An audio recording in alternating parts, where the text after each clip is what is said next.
Bonjour à tous et bienvenue sur Séphiroth et compagnie. Je vais compléter le tirage que je vous ai fait sur la pleine lune du 19 août et je vous avais dit que j'allais profiter pour vous reparler des trois midotes qui sont ici parce qu'il y a des messages extrêmement profonds et pour ceux qui veulent aller plus loin, eh bien cette vidéo est faite pour vous. Voilà, alors les midotes sont les mesures, c'est-à-dire en fait sont les qualités, les défauts qu'on va avoir. Comment on va se servir finalement du chesed, de la bonté, de la gvoura, de la rigueur, du cadre, pour en arriver à Tiferet, qui constitue donc l'équilibre, l'harmonie entre les choses, et qui nous amène vers une forme de vérité. C'est un message extrêmement fort qu'il y a là. On va commencer donc par la carte du fou avec la carte de l'œuvre. Le fou, pour moi, forcément, c'est un sage. C'est un sage, pourquoi? Parce que c'est le personnage qui accepte tellement la vie, qui a un regard constamment tourné vers devant. Pour avoir un regard tourné vers devant, eh bien, il y a une nécessité absolue, c'est d'avoir nettoyé son cœur, c'est d'avoir nettoyé son corps, c'est finalement de ne plus vivre avec tout un tas d'informations qui sont de l'ordre du ressassement, des injustices subies, des humiliations, des trahisons, de toutes ces choses-là. Et donc, en fait, ça nous montre une chose qui est extrêmement élevée. C'est qu'en fait, pour réaliser l'œuvre, c'est-à-dire, en fait, c'est la quête de notre vie, c'est le sens qu'on doit y donner, c'est la mission qu'on doit réaliser durant l'incarnation, eh bien, il faut arriver, finalement, à trouver cette liberté, parce qu'il n'y a pas plus libre que le fou. Et c'est intéressant parce que ce degré du chesed, qui est donc qu'on traduit par la bonté, la miséricorde, tout ce genre de choses, est à un degré extrêmement large. Pour faire preuve d'une grande bonté, pour avoir ce regard sur la vie, sur nous-mêmes, sur les autres, sur la source aussi, c'est-à-dire sur celui qui organise tout ce monde, eh bien en fait, il est nécessaire d'être libre. C'est quoi être libre? C'est sortir justement de tous les enfermements qui se sont construits. Alors on vient avec, pour une part, des enfermements qui nous sont propres, mais on va avoir un parcours de vie qui va nous permettre de mettre le doigt sur ce qu'on doit travailler. C'est pour ça qu'en fait, la tradition hébraïque ne va pas penser comme certaines autres philosophies ou comme la psychologie par exemple, que finalement, l'homme arrive vierge de quelque chose et qu'au travers des expériences qu'il va avoir, du parcours qu'il va mener dans sa vie, il va se retrouver emprisonné dans certaines choses et que ce parcours va finalement le pervertir quelque part et lui créer ces prisons-là. Non. En fait, les prisons qui sont créées dans notre parcours, elles sont le reflet déjà de prisons intérieures préexistantes. Et elles sont là pour nous booster, pour nous amener à des niveaux où on doit réaliser certaines choses et se nettoyer aussi, réparer en fait en nous certaines choses. Il faut avoir vraiment conscience de ça pour comprendre finalement pourquoi, au travers de ce qui peut nous paraître parfois injuste dans nos vies, eh bien finalement, il y a une justice beaucoup plus grande qui peut apparaître. Et donc en fait, c'est pour ça que ce tirage, il est vraiment incroyable. C'est pour ça que la période de ce qu'on appelle tout Béhave, donc cette pleine lune du mois de Have, ce moment où tout va rayonner et s'éclairer énormément, doit nous amener à ressentir une grande joie, parce qu'à ce moment-là, on est nettoyé, et justement, le but, c'est de se nettoyer complètement de tous ces enfermements, de tout ce ressassement, de tout ce qui a été et est encore difficile à digérer, mais à des niveaux des fois qu'on ne peut pas soupçonner.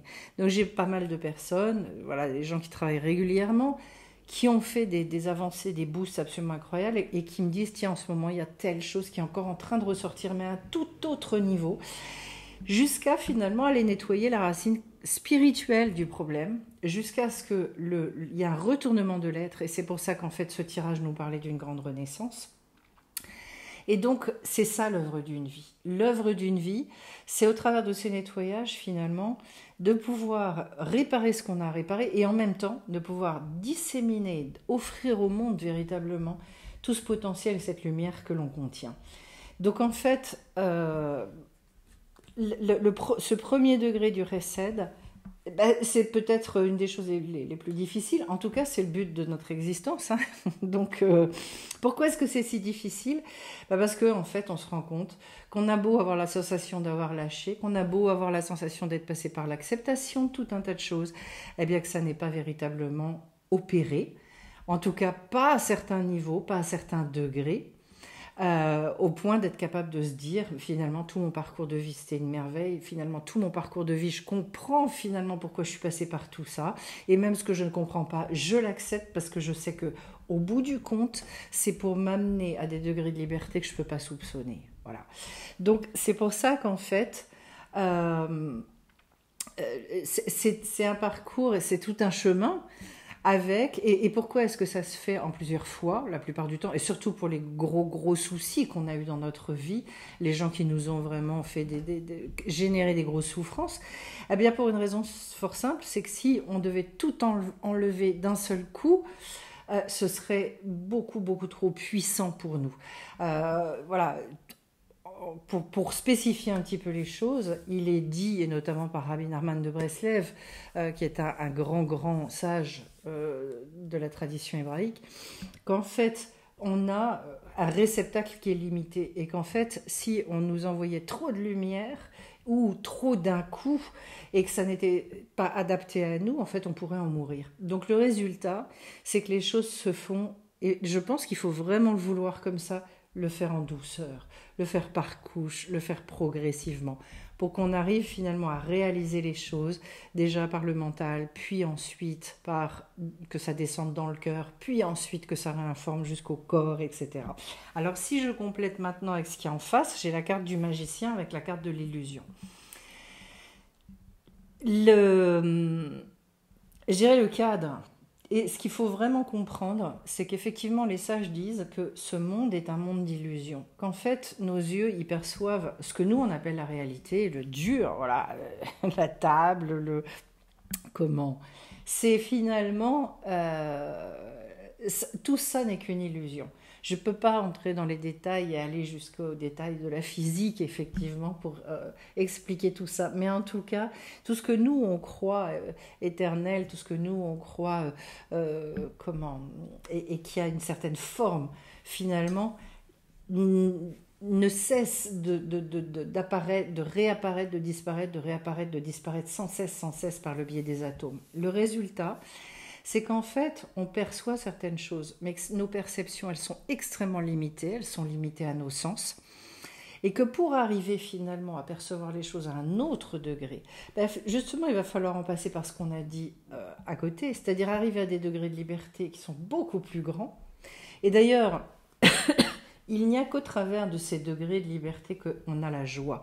J'en profite, puisqu'on est vraiment dans le thème de la joie en ce moment, j'en profite pour vous dire que finalement, il y a besoin à un moment donné toujours pour arriver à la joie, de sortir de l'enfermement. Et la sortie de l'enfermement, la plupart du temps, elle est douloureuse, elle est difficile. Je ne vais pas rentrer dans les détails. Si tout ça vous intéresse, ce sont des thèmes qu'on aborde le dimanche matin dans les enseignements qui ont lieu vers 10h30. Et donc, en fait, si ça vous intéresse, il y a ça et de multiples thèmes qui sont abordés. Le prochain, d'ailleurs, j'en profite pour vous le dire, ce sera sur la bénédiction et la malédiction. Donc, grand sujet. Voilà, qu'est-ce que c'est les deux et comment accéder à la bénédiction.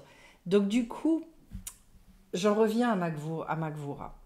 Ce côté, donc, rigoureux, ce côté cadre, limite. La limite, c'est de comprendre que finalement, d'abord, on est notre propre limite, au travers du regard que nous, on porte sur les choses, au travers de nos expériences, et on pense que le monde, il va fonctionner comme nous. Donc, en fait, on projette partout qui on est, et ce qu'on a dans le cœur, et ce qu'on a dans la tête, etc. Alors que là, ce qu'on nous dit, c'est justement, eh bien, en fait, mettez au sein de cette illusion la carte du magicien, c'est-à-dire redites-vous à nouveau que tout est possible, que tous les renouvellements sont gérables, qu'à partir du moment où vous changez, où vous renaissez à autre chose, votre réalité autour de vous, elle va changer aussi. La carte du magicien, justement, nous dit que tout est possible. Eh bien, si vous pensez et vous êtes limité dans votre pensée à « oui, mais ça c'est possible et ça l'est pas », ça veut dire que vous êtes encore dans le monde de l'illusion et de l'enfermement, et ça signifie qu'en fait vous n'avez pas ce qu'on appelle la Emouna, vous n'avez pas la confiance. Le résultat, c'est que vous vivez au niveau de la nature. Vous vivez en vous disant, très logiquement, rationnellement, ça c'est faisable et ça l'est pas, ça c'est réglable et ça c'est pas réglable, etc., etc. Et surtout que vous pensez qu'en fait, ça veut dire que finalement, il n'existe et le potentiel n'est que le potentiel que vous avez entre vos mains. Ça veut dire que vous n'avez pas commencé du tout à vivre avec l'invisible et que vous n'avez aucune conscience de ce qu'est l'invisible. Voilà. Donc c'est le premier pas, de prendre conscience de choses comme ça. C'est ça qui va nous permettre, à l'image du magicien d'ailleurs, parce que le magicien c'est le degré 1, c'est-à-dire de commencer à avoir une posture dans la vie où je remets de l'énergie dans la confiance, dans l'élan de vie. Je le dis très très souvent, le magicien c'est celui qui dit un grand oui à la vie. Je vais réexpérimenter, je vais réouvrir mon cœur, je vais y aller. Et je vais faire confiance, forcément. Alors, ça nous mène à quoi? Ça nous mène au niveau de Tiferet à la carte de l'étoile avec la carte de la dualité. Alors là, il y a un grand sujet sur la dualité. La dualité, c'est de cesser de voir, et je pense que chacun dans nos vies, on a besoin de travailler ça. Parce qu'on a été pétri d'une culture où d'un côté, il y a le bien et de l'autre côté, il y a le mal. D'un côté, il y a les cow-boys, de l'autre, il y a les Indiens. D'un côté, il y a les voleurs et les méchants, et de l'autre, il y a les policiers, les gendarmes. Bon, c'est une vision extrêmement restrictive et j'allais dire infantile de la vie. À partir du moment où effectivement l'homme devait avoir le libre arbitre, on a mis devant lui effectivement des choses qui sont que nous on perçoit comme du bien, que nous on perçoit comme du mal. Rapidement, et quand on grandit un petit peu spirituellement, on va se rendre compte parfois que, par exemple, gagner au loto, c'est tout sauf une bénédiction, c'est une vraie malédiction, et qu'il y a toute la vie des gens qui explosent, d'où le fait aujourd'hui que ce soit très accompagné par des psychologues, dans la manière de gérer l'argent, etc. Donc du coup, qu'est-ce que ça veut dire ça? Ça veut dire aussi que du côté de ce que nous on perçoit comme du mal au départ, eh bien on va pouvoir, et c'est tout le rôle enthousiasmant et créateur de l'homme, c'est de remettre de la vie là où, puisque en fait ce qu'on appelle le mal, c'est un endroit où justement il n'y a pas la vie. Et donc on a ce pouvoir-là, à un moment donné, d'aller réparer à de telles hauteurs qu'il y a des choses dont on se dit on se remettra jamais, on se relèvera jamais, la situation ne pourra pas évoluer correctement. Et au contraire, c'est là les plus gros challenges. Et vous mesurez finalement votre puissance et votre potentiel au challenge qu'on met devant vous. Petit challenge, petit potentiel. C'est en équilibre, c'est votre balance. Et peu importe, quand je dis petit, on s'en fiche en fait. Mais en tout cas, plus vous avez des gros challenges, et plus votre potentiel il est à la hauteur. En sachant que de toute façon, à chaque fois et selon chaque personne, eh bien, ce qu'il y aura à relever comme challenge va paraître une montagne. Alors, c'est pas parce que la montagne du voisin paraît rikiki, un petit monticule de rien, et que notre montagne nous parle l'Everest, c'est que de toute façon, il n'y a pas de taille finalement, parce que c'est en fonction de qui nous sommes chacun. Au niveau de cette dualité, le seul moyen finalement de résoudre cette équation, c'est de comprendre d'abord que tout n'est pas entre nos mains, d'accepter de ne pas tout comprendre à certains moments et de faire confiance dans le fait que justement, cette dualité, elle peut trouver un chemin je dirais, où la droite et la gauche, elles vont s'embrasser, où les deux extrêmes vont pouvoir trouver cette voie du milieu. On est dans une société qui fonctionne énormément dans les extrêmes. Et comme on échauffe les extrêmes en ce moment, que ce soit en politique, que ce soit dans certaines croyances, le résultat des courses, c'est qu'en fait, on est en train de créer de plus en plus de violence, de plus en plus de haine, de moins en moins de tolérance.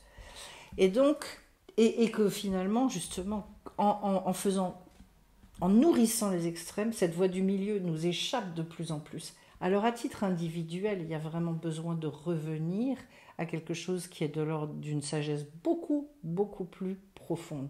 Et déjà de le travailler chez soi. On peut assez facilement mesurer jusqu'où on va dans les extrêmes quand on se retrouve à parler et avoir une manière de s'exprimer ou alors des propos qui justement sont toujours jusqu'au boutiste. Voilà. Plus vous avez des propos que vous arrivez à pondérer, à mesurer, et plus finalement vous pouvez vous dire que vous arrivez à cette voie du juste milieu. Partout où vous êtes dans des espèces d'irritation, de colère, etc., ça veut dire que vous êtes dans cette forme de dualité profonde et qu'il n'y a pas eu de réconciliation avec certaines choses. Donc on ne peut pas reconstituer ce qu'on appelle le Echad en hébreu, c'est-à-dire l'unité intérieure. Donc en fait, alors cette vie-là, ça fait qu'on est toujours ballotté d'un côté, de l'autre, d'un côté, de l'autre. La dualité implique qu'on soit sans arrêt, et c'est pour ça qu'en fait, on peut vivre une vie avec des hauts, des bas, des hauts, des bas, des hauts, des bas, permanent, ce qui est très fatigant, ben ça vient de là, en partie, enfin en grande partie. Et puis c'est au niveau de la carte de l'étoile. Ce qui est très intéressant, c'est que quand on arrive à s'inscrire et à comprendre que cette dualité, elle amène une résolution, et bien alors à ce moment-là, on va retrouver cette forme de destinée. On va retrouver ce regard de générosité, parce qu'en fait, on va se rendre compte que la vie est extrêmement généreuse dans tout ce qu'elle nous apporte. Voilà. Et que la carte de l'étoile, c'est une carte qui redonne énormément d'espoir, qui nous fait comprendre aussi quel est le sens de notre vie, quelle est la mission, ce pourquoi on est fait, ce qui nous redonne aussi une connexion avec nous, qui est une connexion beaucoup, beaucoup plus puissante et profonde, parce qu'en fait, quand on reste dans la dualité, on s'éloigne tout le temps de soi-même. On est constamment en train de ressentir des tiraillements. Mais en fait, nous, on ne sait pas où on est. On est comme perdu, donc toujours soit à droite, soit à gauche. Mais c'est... Voilà. Cette carte de l'étoile, elle nous dit ici que potentiellement, là, avec tout le travail qu'on ouvre avec tout Béhav, donc cette pleine lune, eh bien, il y a cette possibilité véritablement de redécouvrir à des hauteurs encore jamais atteintes cette espèce de générosité, cette bonté, et de se remettre vraiment sur ce chemin, ce fil de vie absolument extraordinaire, où finalement, derrière, eh ben, il n'y a plus l'amertume, il n'y a plus l'acrimonie, mais où la joie, elle va pouvoir naître. Et surtout, il n'y a plus la tristesse. Et ça, je veux en dire un mot. Parce qu'en fait, la tristesse, tout le monde pense, et c'est pour ça qu'en fait, quand on se rend compte que non, la colère, ça sert à rien, etc., il y a beaucoup de gens qui sombrent dans la tristesse, qui me disent, non, mais je suis plus en colère, mais je suis triste. Bon. Bah, la tristesse, ça peut être tout à fait la marque de beaucoup de colère refoulée. Ça, c'est une première chose. Et puis la deuxième chose au niveau de la tristesse, et j'en profite pour le dire quand même parce que ça se traite énormément par l'air qu'on avait ici, donc allez voir ce que j'en ai dit. Et donc voilà, d'où le fait que je veux faire une formation sur la respiration, selon les sages, toujours selon Rabbi Nachman de Breslev, pour renouveler beaucoup, beaucoup de choses. Et cette carte-là de l'étoile, c'est une carte d'espérance absolument extraordinaire. Reprendre l'espoir. Et d'ailleurs, c'est Rabbi Nachman qui nous dit qu'en fait, le désespoir n'existe pas. Et je veux rester là-dessus parce qu'en fait, on a besoin aujourd'hui de se relever, de relever la tête et de retrouver cet espoir constant, cette confiance dans la vie pour pouvoir traverser tout ce qu'il va y avoir à traverser. Et je vous invite vraiment à vous poser 2 secondes et à vous dire comment est-ce que moi je veux vivre, quelle est la décision que je veux prendre, même si le chemin après, il va nécessiter un travail personnel, même s'il va falloir avancer, il va falloir chercher, il va falloir se renforcer là-dedans, mais je vous invite à faire ce travail-là. Parce qu'effectivement, ce qu'on va traverser va être de plus en plus difficile. Et donc en fait, si on sombre là-dedans, je dirais que justement, on va rester dans ce chemin de dualité qui mène à la colère, et qui mène à la tristesse. Et que si vous voulez retrouver votre joie, parce que souvent, et surtout les inclassables me disent, mais moi, je veux simplement être heureux, simplement, j'adore. Eh bien justement, vous voulez retrouver ce chemin-là. Le tirage qui est ici, il vous en parle, il vous le dit, et c'est une espèce d'invitation absolument extraordinaire à réouvrir une porte et à entamer le travail. Voilà. Eh bien, écoutez, je vais vous souhaiter le meilleur à chacun. Ceux qui veulent nous rejoindre, je précise, tous les dimanches matins, à 9h15, on a soin de réinformation sur des items extrêmement différents. C'est passionnant, c'est tout un chemin. Et à 10h15, 20, 25 des fois, on a donc l'enseignement de la sagesse hébraïque. Voilà, avec des moments et un chemin que l'on vit qui est hyper enthousiasmant justement et joyeux. Eh bien écoutez, je vais vous souhaiter plein de belles choses et je vous dis à bien vite sur la chaîne. Bye bye.